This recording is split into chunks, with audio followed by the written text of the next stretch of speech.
Най-добре е да не снимате, защото... Добре, окей, само ще фащаме звук. Извиняваш, приятелю, но... Кое? Сега камиона, хората къде са по камиона, ние сме тук 20 000. Знаеме са къща до къща, от лево на десно, от десно на лево. Нас не трябват кадри просто, не че... Той няма да ги снима детайлно и номера на камиони и такива. Хората така да се отдръпнат, Няма да се притеснявате, няма да... Аз от това притеснение ма най-много страх. От това не се притеснява най-много май страх, да ти кажа. И значи един вид... Незаконна сеч от години има тук. Тук идете по Каратепе.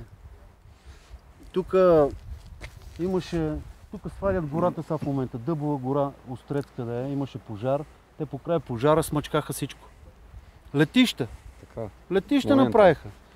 Тук по пътя, като идете в ляво, ще видите само едни шубраци останали, едно дърво няма. А ние може да стигаме оттам. По пътя ще го снимате. В момента добиват ли? Гледам, караха напреди още. А то по принцип, когато, защото съм чул, че никога не се оголва едно цяло място. Нали, отделни дървета се взимат. И ако се оголи едно цяло място, значи... Значи идете по Софандере. Там идете и ще видите за какво. Аз съм там одил за гъби, като влезна са в гората и ми се плаче. Един филм за планината, може някакво въпроса да ви зададем? Там няма какви въпроси на нас ще ни зададем. Все пак, защото разпитваме хората, хубаво да питаме и един лесничей. Ама тега няма лесничеите. А вие какъв сте? Все едно. Нали тук работите? Няма значение къде работите. Не бе, защото аз искам да ми разкажете тук за Софандере. Няма какво да ви разказвам. Що така? Така, просто кой има да разказвам. Излезте да питам няколко въпроса. Неща. Какво ви притеснява? Нищо не ме притеснява. И не казвате, кой сте, какво работите? Просто не мисля, че не съм длъжен, нали? Не сте длъжен. След като не съм длъжен, какво? То просто възпитанието го изисква. Съжалявам, че не сме възпитани. Добре.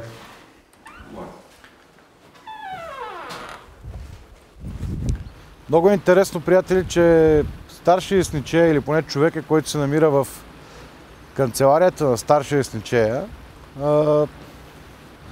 не пожела да ми каже дали тук работи, как се казва.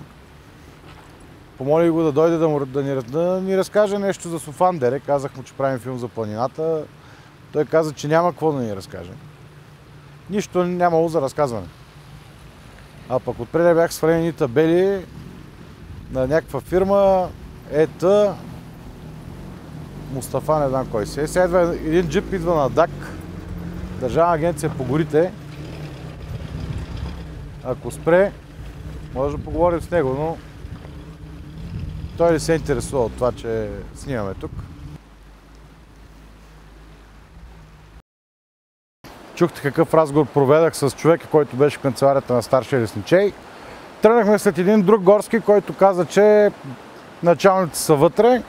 Той тръгна по този път и тук се натъкнахме на сериозно нарушение. Дървен материал в коритото на реката, буквално. При едно бъдещо преразпределение на трупите може и да спрат водата. А и това е един материал, който по този начин се едно изхвърля на боклука. Той гние. Не мога да си обясня защо е бил изсечен. Материалът си е не маркиран, защото те се маркират при товарене, а това явно няма да го натоварят. Значи тук в разстояние на километър и половина през 5-10 метра откриваме трупове на дървета, които горското ги е изсекло и дори да е имало реална причина да ги изсече, аз не мога да разбера защо това стои така, по този начин.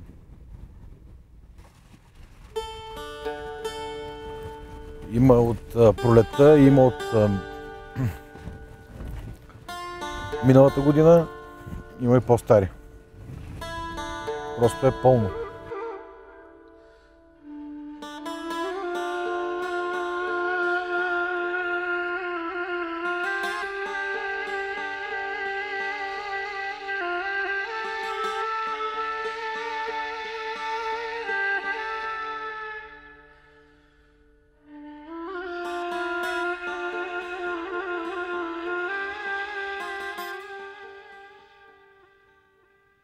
караме на горското, на служителите. Да.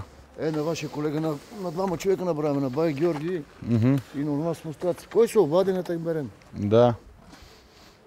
Ти ли искаш? Ние Казвате на горски, Да. идваме, чукаме, режеме, караме и се оправяш. Да. Аз ако искам да си купя дърва, кам на горския, той ме Няма праща. да си купиш, бе. Ми как? Взимаш ни бензин, масло, идват ни казват къде са дървата, ти ги режем, фащи се един камион, товаряме, ти ги айде. И как без да си ги платя? Ами за какво ще ни ги плащаме? Ние сме към едно предприятие. Аха. Те затова по-недата нас да си слагаме по-малко така, да имаме за нас, разбираш ли? Да имаме за фураж на конете, за бензин. Да. Заради това. В дървета ви плащат. Не бе в дървета, бе. Не така по-малко ни дават, разбираш ли, да купим на конете фураж, бензин, масло, такива работи. Да. Всичко е с пари. Тръгнали сме, търсиме ние дървената мафия. А, И се чуеме къде намериме. да. Има ли дървена мафия? Не. Всичко отиде. Какво? Тук тия камери, какво вече? Вече не може. Не може. Кога ставаха тия игри? Преди? Преди. От колко години има камери? Камери има и тук има пункт сега горе. Преди могат си минат и си там. М. Сега има... Там нагоре нещо към Гърмен, към Сърница. Натам не сме отидели. Не знаете. Не. Защото разправя, че там много гатери имало, много дъскорезници. Значи викаш няма такъв бизнес вече. Да. Добър ден. Добър ден, Юнаси. Моля да ви питаме нещо. Да. Тръгнали сме обикаляни по планините, но търсиме дървената мафия. Тя седи в къщи от мафия, тя ноди по гората. И кой работи? Искаш да ви кажа някой нещо за мафията. Има Те да питаме, има ли така? Чували ли сте, виждали ли сте? Чували сме, знаем, ама не мога да кажем. Що? Що са скрити? Защото е неприятно. Опасно ли? Опасно е. Неприятно и опасно е. Режат пръсти, езици. Тук колегите казват, че като има камери на пунктовете, като пункт, не може да има такова нещо. Те са невидими. Тях камерите не ги виждат. Невидими са.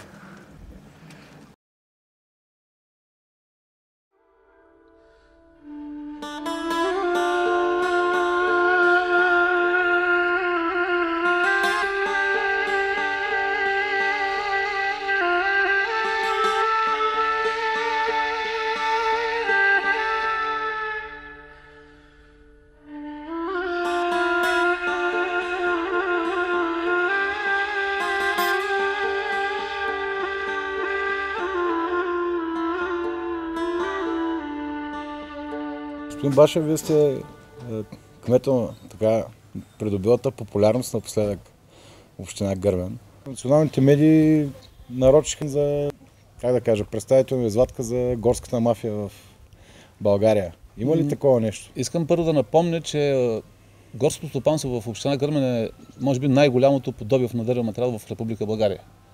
Очевидно това поражда и интересите към Гърмен. Здравейте! Какво правите, бе?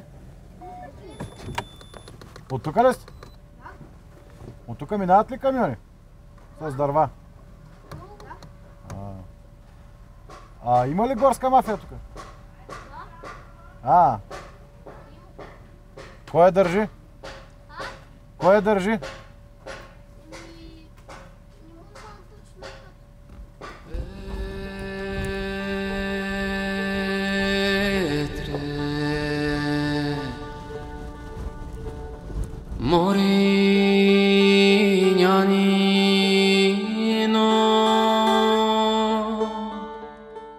Тук след мен се натъкнахме едно изцяло незаконно сечище, където сечта е до голо, така нареченото. На нито един пън няма обозначителна марка от лесничейството. Има нещо маркирано в последствие. Са маркирани дърветата, които са останали като граница на това сечище. Но и тук има нарушение, защото няма поставени червени марки. каквито по принцип лесничеите поставят, когато са установили нарушение и някаква незаконна сеч. В този смисъл можем да кажем, че тук в нищото на пътя между Ковачевица и Сърница, поне смятаме, че този път води към Сърница, защото той го няма на картата, има със сигурност незаконна сеч и то директно в близост до пътя, където естествено е много по-лесно да се извози добития дървен материал. А много голяма част от този материал и в момента продължава да стои край пътя и край реката. Ясно е на всички и няма какво да се заблуждаваме, че незаконната сеч се ширеше и тук. В последните месеци, последната година, може би, тя намаля заради кризата, заради това, че търсенето на дървен материал намаля, строителството намаля, цената му падна. Аз с изненада разбрах, че в момента в горите залежават хиляди кубици дървен материал. Не знам защо залежава там, защо е укрит там. Сигурно не е могъл да бъде откраднат, за да бъде извозен. Видяхме на някои места материал, който залежава, но такъв материал видяхме почти навсякъде. Сигурно, но пак казвам, не това е основното. Ето сечта ще намалее. Незаконната сеч намалява поради причините, които казах. Добре ли, По-важно е това, че няма възвръщаемост, че няма залесителни мероприятия, че няма поддържане на това, което е останало, няма стопанисване на това, което съществува. Правят се пътища навсякъде, по всевъзможни неща. Това е лошото и не се поддържат онова, което се прави, онова, което е направено. Руши се непрекъснато. Ето, ние сме тук днес точно по този повод. Онова, което сме направили преди 2 години по европейски проект, беше тотално разрушено, умишлено разрушено, разсечено с брадви, разсечено с резачки, с какво ли не, и ние го възстановяваме. В момента, моля да се обърне камерата. В момента, докато си говорим с вас, от тук минава камион. Ако имаме един фулмастер, ще допиша с камиони може. Току-що ни обясниха, че заповедта на кмета се отменя в определени дни от седмицата. Значи в определени дни от седмицата вероятно могат да минават и автобуси по този път, за да стигнат до резервата Ковачевица. Може ли да я питаме нещо? По този път ли минават камионите с дърва? Най-вероятно. А вие виждали ли сте такива? А вие защо се интересувате? Защото ти е интересно. Защото нали тук има табела да не минават тежки камиони. Има табела, да. А пък там има табела, внимание, минават тежки камиони. Има, защото тук не се знае дали забраната е в сила или е отменена. Значи има забрана, има заповед на кмета, но има отмяна на неговата заповед, върната обратно. Въпреки това аз не виждам тази табела да се сваля в понеделник, сряда и петък и да се монтира обратно във вторник, четвъртък и събота, да речем. Табелата е тук и тя забранява преминаването на моторни превозни средства по-тежки от 5 тона. Хронологията на този проблем е следната. От 5 години аз съм забранил преминаването на тези тежкотоварни автомобили. То още от пътя, който е главния... Има бариери, има знаци навсякъде поставени. 5-та година моя заповед е в сила, с която аз съм забранил. Тази заповед беше оспорена от областния управител на Благоевград. Стигнахме до Върховен съд, спечелих делото, заповедта беше в сила 5 години. Преди няколко месеца, не знам по чия инициатива, Общинския съвет в село Гърмен прие решение, с което иска да отменя моята заповед и да разреша преминаването на движението в понеделник, вторник, сряда, четвъртък и петък. Без почивните, но както видяхте, в събота и неделя също се минава. Да, днес е събота и камиона си минал. Тоест ограничение няма никакво. Аз върнах това тяхно решение за ново разглеждане. Те отново го потвърдиха. Попитах областния управител как да реагираме сегашния. Той каза, решението им е законосъобразно. Паметниците на културата в град София казват, защо това не е съгласувано с нас. Дано те да реагират, но аз ми омръзна 10 години да се боря сам срещу всички. Да, но мен лично не би ми било приятно да пърполят камиони тук. Абсолютно. Този път, който е от 18 век.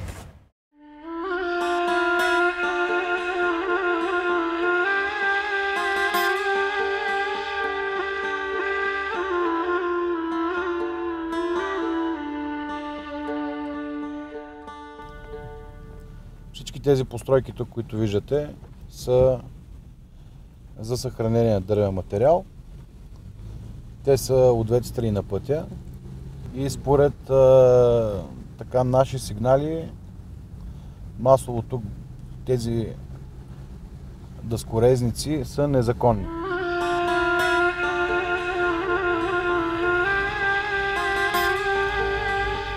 Ще питаме някой, ако видим с дъскорезница, да го питаме дали е законно тук това, което правят, защото я не виждам никъде да имат табела на фирма, някакво обозначение, някакъв просто... И имаме чувството, че цялото селище тук е посветено на производството на дървен материал. Ето тук отсреща има някой. Тук на входа на Горно Дряново, митичното Горно Дряново, намерихме само единствена отворена мини фабрика или цех, Гатербанцик. Сега ще вляза вътре и ще попитам дали ще ни разрешат да снимаме и да им зададем няколко въпроса.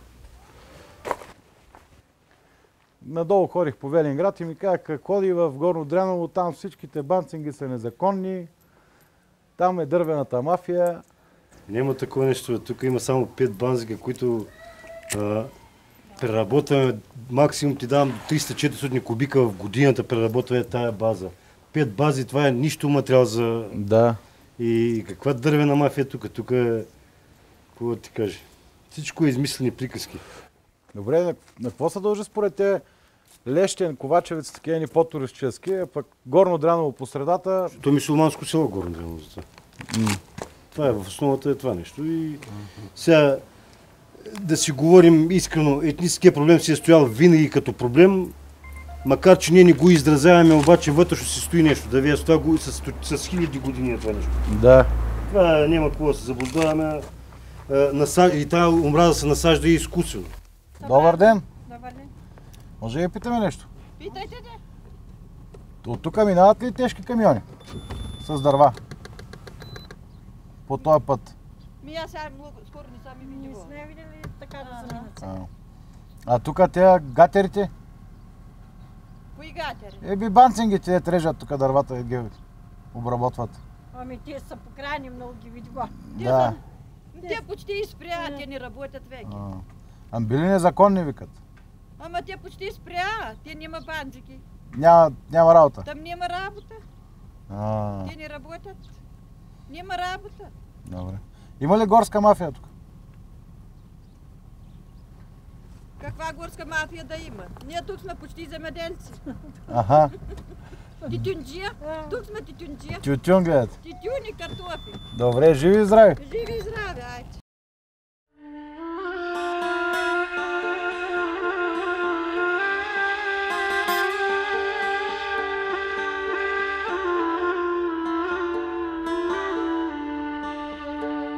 Тук се натъкнахме на няколко кариери, които добиват облицовъчен материал, който виждаме, че е складиран дори в гората, в самия горски фонд, което не е правилно, е абсолютно нарушение.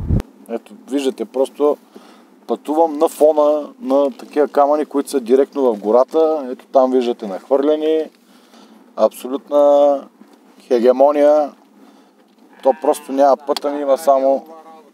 Няма да ни стигне лентата да заснемем всичкия камък, който стои ето тук на тези временни складове.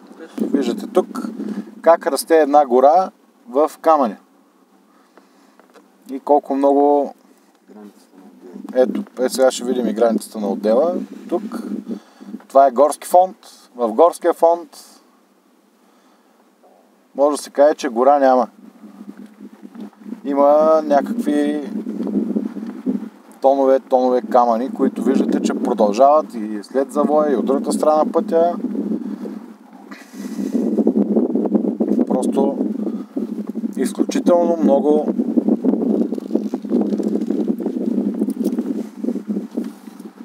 камъни. Ето виждате цялата гора какво представлява в момента. Това ако е гора, аз съм горски.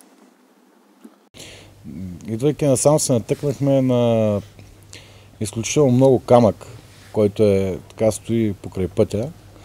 И дори ни направи така лошо впечатление, тръгнахме нагоре към село Крушево И там видяхме, че камъните стоят и на временни складове, дори и на места в гората. Най-малкото не смятате ли, че това складиране в такива големи количества по пътищата отблъсква туристите? И това е вярно, разбира се, въпреки че добиването на камък там е поминък на хората. С това изкарват хляба си хората от този регион, Крушево, Ореше, Долно Дряново и съседната община Сатовча. Естествено, че това пречи, което вие казвате, това складиране пречи на много неща. То пречи на движението по пътя, то пречи на туристите, но кризата намаля изкупуването на този камък. И той застоя. Но, впрочем, тук големия проблем е нерегламентираното вадене на камък.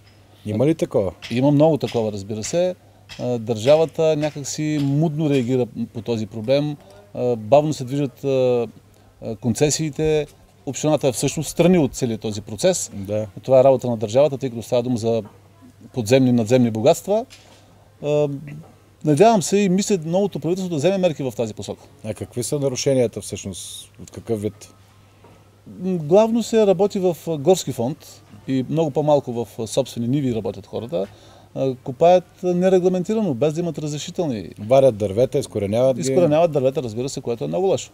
Има много камъни, да. Те като ги добиват, не барят ли дърветата? Това е ССФ, селско-стопански фонд. Ние за ССФ не отговаряме. Има си екология. Има камъни стоят и са вадени там, дето има марки на това, на горското. Къде има марки на горското? Има маркирани начало на територия на горския фонд. Ако има някой, това е слабо, но повечето, 80-90% е селско-стопанско. Този Балкан тук е с боровите селско-стопанска земя. Една част е селско. Почти. Борова има гора... и горски фонд. Не казвам, че няма. Има, но слабо останало. И той какво е? Издаряне от лесничеството, даряне на фирма да го изсече. Кое да изсече? Тръгвам въобще на салона, като ги видях тези камъни, ми стана интересно. Много сте тия работи, бе, човек, интересно. И как виж колко е интересно, гледай колко много камъни? Приятелю, къде сте такова, бе? Аз оня ден съм излезнал, бе, човек, бе. Мамо 10 години, бе. Не върти се работи, че. Дървета за него. За майче на него. Яла и ти да те фанат с камерата, яла. Ялата до вечера по алома тършен да знам по мамата пак. Да не вземат за някакви камени босове сега тук. И горските, дали те са в играта? Без тях може ли да се борят толкова борове? А те бора се събаря, че да се вари камък. Да, началникът Смолов с горското игра, се плаща се и готово. Аз съм изумен. Не съм виждал такъв вид съхранение на скална маса в горския фонд. Или казано на прост език, не съм виждал някой да си държи камъните в гората, освен ако няма камъни в бъбреци.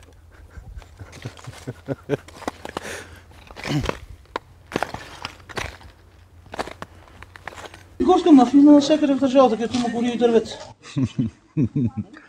Да. И примерно това нещо, благодарение на БСП, на ДПС, това беззаконие, което се шири в този отрасъл на българската държава, е благодарение на тях. И просто много трудно се изкорени. Защото тези пипала са вече почти навсякъде.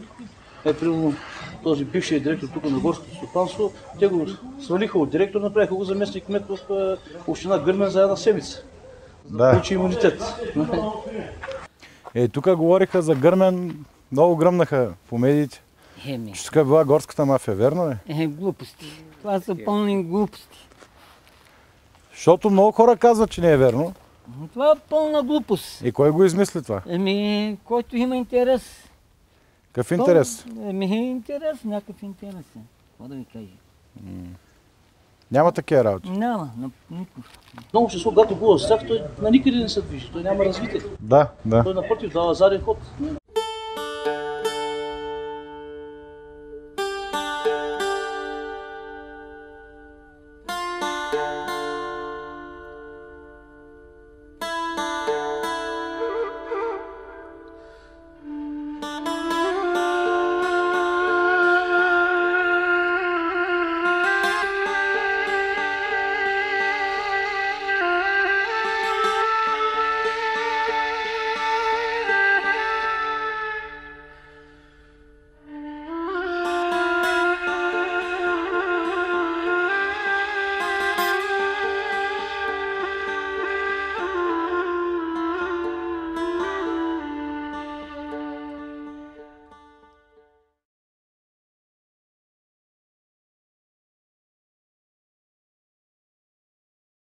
Сечище в безобразно състояние. На територията на Самоков много отсечени дървета, немаркирани. Вида на сечта въобще не може да се разбере каква е. Дали е санитарна, дали е главна? Големи котли. Какво е котел? Виждате как е оголено горе, както и е и тук. Това се нарича котел. Да. Отсечени ценни дървесни видове, там има една череша и други, които са взети. Немаркирани естествено. Тази череша не е маркирана за сеч, но е била отсечена, както и по-надолу видяхте един пън с размерите на над 100 годишно дърво. Там по-нагоре също ще видите, след малко има още такива дървета. Половината дървета тук са немаркирани. И това сечище функционира поне от миналата година. Дърветата са обелени от верижните машини, които са слизали. Които са останали? Да, останалите дървета, които са. Вършината непочистена, нали, съгласно технологичния план и позволителното за сеч. Едновременно, дори и да не е приключило сечището, защото виждаме някъде има маркирани дървета неотсечени, вършината трябва да се почиства едновременно с извършването на сечта. Както сами се убедихме точно в този момент, тази сеч се извършва на територията на 40-ти отдел на горското стопанство. Виждате тук зад мен, това е един типичен пример за път, който се използва не от каруци, не от селени, а от тежкотоварни машини. От тук минават машини като ЗИЛ-131 и трактори с вериги. Района, който обходихме до момента като сечище тук, това безобразно сечище, на което се натъкнахме, само 5 минути след като излязохме от Самоков, е около 5 декара, който обходихме и видяхме с камерата, но истината е, че той продължава нагоре. По този път със сигурност, след като са минавали тежки машини, има още безразборна, полузаконна или изцяло незаконна сеч. Какво ли сечище? Няма. Къде има? Вероятно във връзка с финансовата криза, този материал, така наречената целулоза или дървата за огрев, трупите с дължина до 1 метър, застояват тук от пролетта или от миналата година. Явно обаче добива на ценна дървесина, като черешата по-горе, все още е рентабилен, защото тези дърва не са изнесени, но скъпите дървесни видове и високите дървета, които не подлежат на сеч, са напуснали своето местообитаване и са потеглили към някой склад за производство на мебели. Трасиран път, прекаран никъде по крайните дървета, ограничаващи трасето на пътя, няма някакви отличителни знаци или марки, че от тук трябва да минава това трасе на този път. Може и да има технологичен план, може и да няма, но не е допустимо да се прекара пътя без предварително да е трасиран на терена. Намерихме една сеч и отиваме сега. Ти ще шпионираш, а пък ние ще имаме да видим какво секат.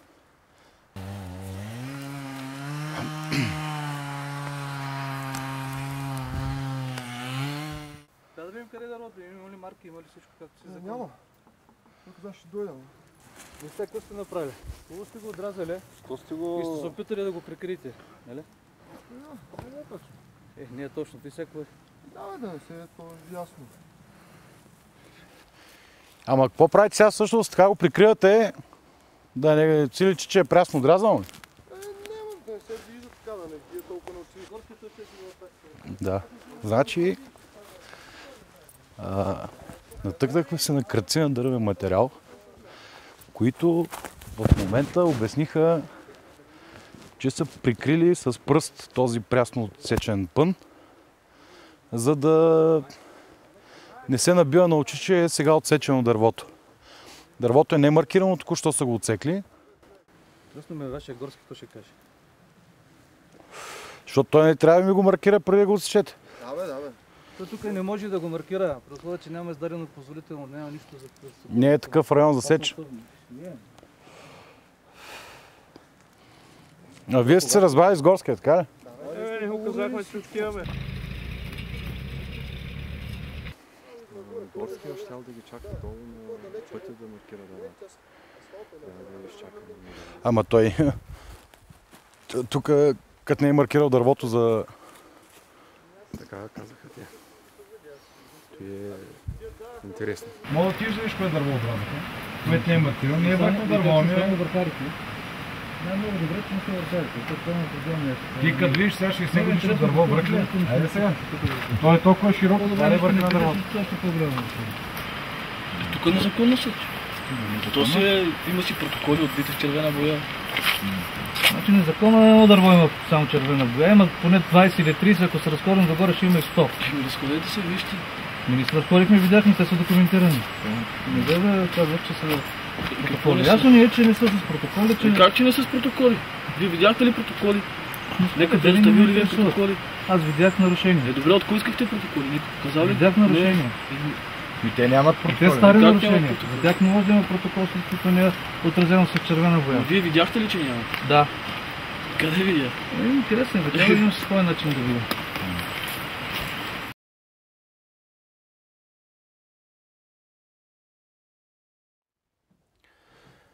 До този момент ние минахме Велинград. Велинград обиколихме Алабак, Чепино, Ракитово и оттам слязохме надолу, отидахме към Доспат. От Доспат през Сатовча, Гърмен, Беслед, Гоце Делчев и оттам директно пристигнахме вече в Самоков. Обиколихме и в този район и стигнахме естествено до най-популярните гори, не само в Самоков, ами и в цяла България, така наречените царски гори. И в този момент се намираме в Царска Бистрица, заедно с Костадин Георгиев, нали така? Костадин Георгиев, който е лесничея на Царските гори. И това е първото устройство на Царските гори, 49-та година, когато е правено така национализацията, и това показва в реални граници. Смисъл... Тогава и сега, значи това е когато комунистите са взимали... Така ли да го разбирам? Да, точно така. Когато комунистическия режим е взимал Царските гори през 49-та година, 4 години са имали по-важни работи да вършат. В 49-та година са стигнали до тези гори. Те са отнели, национализирали са 1996 хектара. Запомнете тази цифра, 1996 хектара. Тая карта, при положение, че е толкова древна, може да я приберете. А това е когато са върнати горите на царя, нали? Да. Коя година беше това? Значи 2000-та година е... 2000-та година. Това е картата на Царските гори в момента. Тук цифрата е 1654.4 хектара, което означава, че колко? 300 хектара по-малко някъде, нали? В медиите се писа за някакви нарушения в сечите. В кой район точно бяха цитирани? В 600? Значи в медиите доста така бяха показани нещата избирателно и не точно както трябва. Аз затова съм изкарал всички документи тук, да се видя, че първо казват, че се работи без позволително за сеч. За тази година имаме 20 насаждения, в които работи. Така. От тези 20 насаждения във всичките имаме издадени редовни позволителни за сеч. Може ли да видим тези позволителни? Да, ето и тук позволителните за сеч. Ето и тук, където са. Също така искам да покажа, че ние водиме книга за ползване в частните гори. Така, където... И в тях се отразява всичките неща. Отдел, подотдел, кадастрален номер, дървесен вид, какво е маркирано, каква е вида на сечта, от кого е маркирано, позволителното за сеч. Какъв вид сеч правите? Значи за тази година специално от 20 насаждения, 15 са суха и паднала маса. Които трябва по принцип да бъдат те не са... премахнати. Добре, вие работите по някакъв план? Да, лесоустройствен проект, който ето това. Нали, да, не е лошо да се погледа, да се покаже, че той е... Значи това е лесоустройствения проект. Който е тук, нали, утвърден, подписан прият. Да. За всеки лесоустройствен проект има първо лесоустройствено съвещание, второ лесоустройствено съвещание, има протоколи вътре, които са участвали, може би 10-15 души специалисти, които приемат тия неща, нали, като... И този план 2005 е влязъл в сила и е до 2015. До 2015. 10 години. Да. Добре, къде пише тук колко е разрешената сеч и как можем да установим? Ето, общо всички сечи. Така. Стояща маса 4320, това е за цялата десетилетие, затова е 43220. Значи за 10 години е 4322. Нулата я махаме и става 4322. Стояща маса. Защо я махаме нулата? Защото това е за 10 години. Аха. Значи, на година 4... За 10 години важи това нещо. Да, разбирам. Да. За 10 години са 43 кубика ли се води? Да. А на година, респективно, защото за 10 години, 4322. И колко сте изтекли вие, примерно, да видим, за 2008?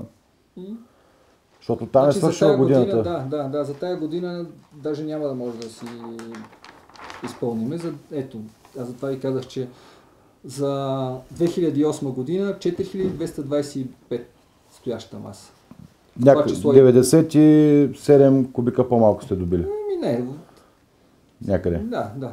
Значи в някоя година може, защото има суха и паднала маса се добива, която е плюс това нещо. Нали? Тя не е включена в тия кубици, дето са годишните, те идат от допълнителни. Значи, даже погледнато реално и да няма такива като миналата година, нали, такава, да го кажем като природно явление, бедствие, което е бутнало. Значи, в гората обикновено до 5% може да има суха и паднала маса, която ежегодно съхне. Нали? Да. И нашата цел основно това нещо да се... А тази година колко сте изсекли до момента? До момента сме отсекли 2055 кубика. Имате още 2200 кубика да сечете? Няма да е толкова, защото по-малко тази година ще сечеме, защото така обстоятелствата, пазарната икономика така не понатисна малко, няма пазар и ще бъде малко по-малко, отколкото е предвидено по лесоустройствен проект. Да. А споменахте, че в момента сте спрели сечите. Защо? Да, в момента има заповед на директора на Държавно горско стопанство Боровец за спиране на сечите в Царските гори. Първата заповед е от господин Илия Симеонов, който нарежда на господин Големинов и така. А те кои са всъщност? Господин Симеонов е началник на регионално управление по горите ли си? Регионална дирекция по горите. ДАК ще заведе дело за тези гори и ние не трябва да работиме в тях, защото като работиме ще ощетиме държавата, ще продадеме материала и така. Докато аз искам да кажа, че такива надзети, наддадени, не знам си как ги наричат вече гори няма и ако има специалисти, които да ни посочат тук на нашата карта и да кажат тези гори са надзети, тези ли, да покажат точно кои са надзетите, наддадените или не знам си къде и тогава да... Добре, по документи видяхме, че всичко е наред. Аз предлагам да отидем на място да се увериме дали нещата са точно така, както ги виждаме в документите и с това можем да преминем към следващата планина. Прословутия 92 отдел, където сечта според медиите надхвърлява колко? 30%? Не, 128%. Искам да кажа, че това е остатък от 2008 година. Маркирани са 99 кубика. Така. Останали са от тези 99 от миналата година, са останали 26, които трябва да се добият за тази година, защото беше късно зимата, не можаха да се усвоят. Да. И значи от 99 кубика ние сме отсекли 102 кубика. Значи нарушението тук е 3 кубика. То не може да се каже нарушение, защото това е, значи при кубиране, при сортиментиране, при това има винаги разлика от 10% винаги може да се получи разлика. В рамките на допустимото е, което края на ноември месец духна един вятър и тия дървета всичките бяха тук изкъртени, всичко беше на земята. И след при добива то се вижда, нали? Даже някои дънери сме ги изхвърлили, изкарали сме ги от тук, за да не седат така да...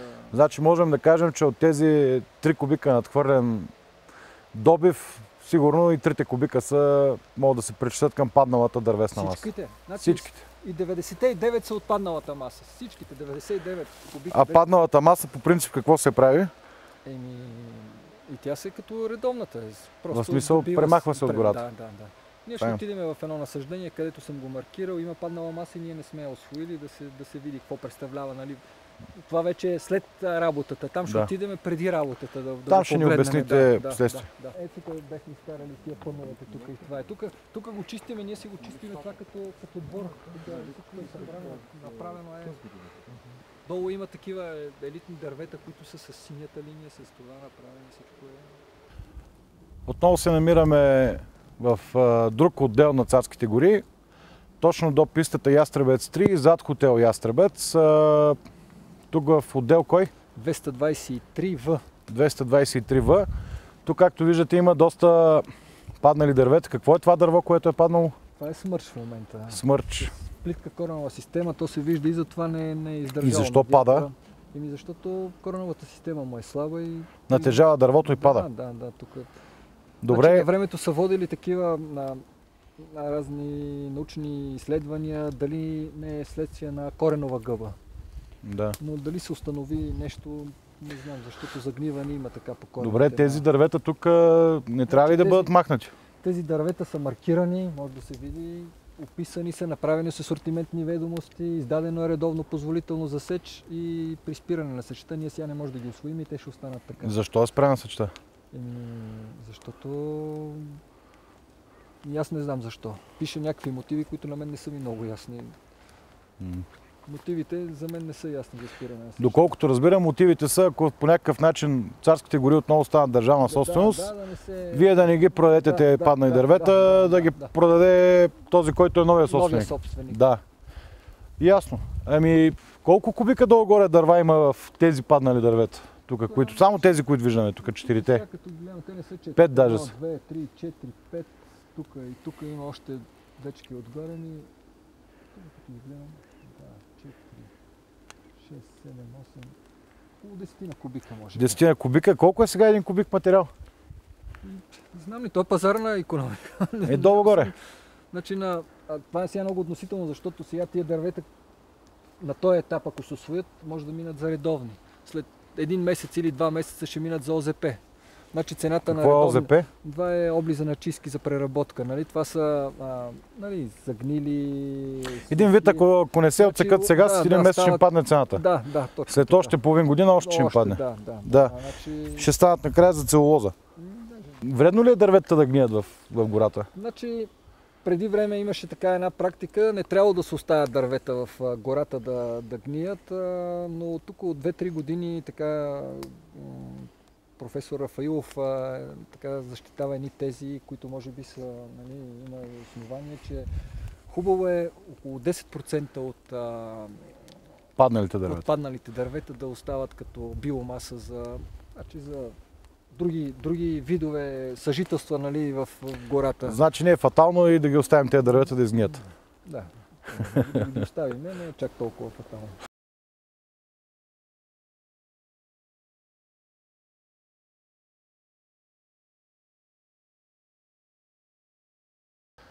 Намираме се в планината Витоша. Хванахме пътя към хижа Планинец, която е след Бояна, отбивката за Копитото. Хижа Планинец в момента е в ремонт. Тук са написали, молим да ни извините, поради извършване на основен ремонт на хижата. Въпреки това, ние искаме да видим какъв точно ремонт извършват. И за целта ви предлагам да погледнем зад хижата. Това, което виждаме тук е, че са изкопали част от горския фонд и от така наречения природен парк Витоша. Отсекли са дървета, за да направят някакво разширение. Много е вероятно на някой от хижа Планинец или на туристическото дружество Урвич, което стопанисва тази хижа, да бъде съставен акт и евентуално да бъде платена някаква глоба. Това обаче тук зад мен няма да се възстанови. Може би точно в това е проблема. Ако дупката зад хижа Планинец се е сторила не чак толкова голяма работа, тук над хижата откриваме ето това. Това е някакъв канал, който е доста дълбок, както виждате, който завива там нагоре и отива зад хижата, там където е бъдещата нова постройка, там където в момента тече някакъв ремонт. От тук стига до пътя. Много странен канал, извършен в горския фонд. Дали имат разрешение да копаят по този начин, тук с трактор, но гледката е красива.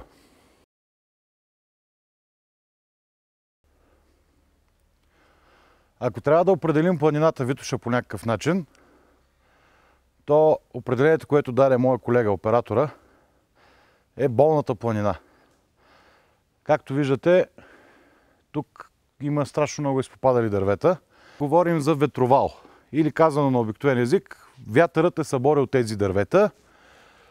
Тук има няколко стотина, може би 1000 кубика дървен материал, който по необясними причини пък не е добит. Дори ако се съгласим с онзи професор, който говори за 10% от падналата дървесна маса да остава за естествена биомаса.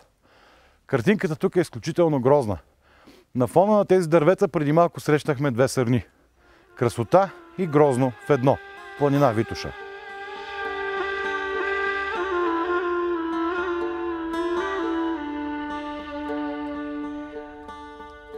Ако дърветата, които видяхте до тук, са паднали вследствие на така наречения ветровал или от вятъра, това дърво тук е жертва на изключително опасния витошки корояд. Едни бръмбърчета, които са особено защитавани от природозащитниците, които твърдят, че планината е тяхната естествена среда и те трябва да си хапват коричка дървесна колкото си искат, защото по този начин техният вид ще бъде съхранен.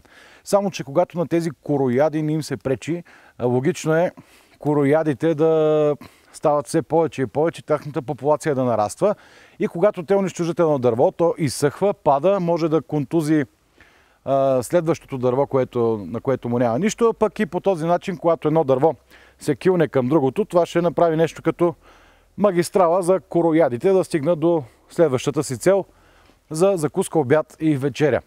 Всъщност, току-що си зададах въпроса дали във Фейсбук има група за защита на горските корояди. Абсолютна красота, нещо страхотно.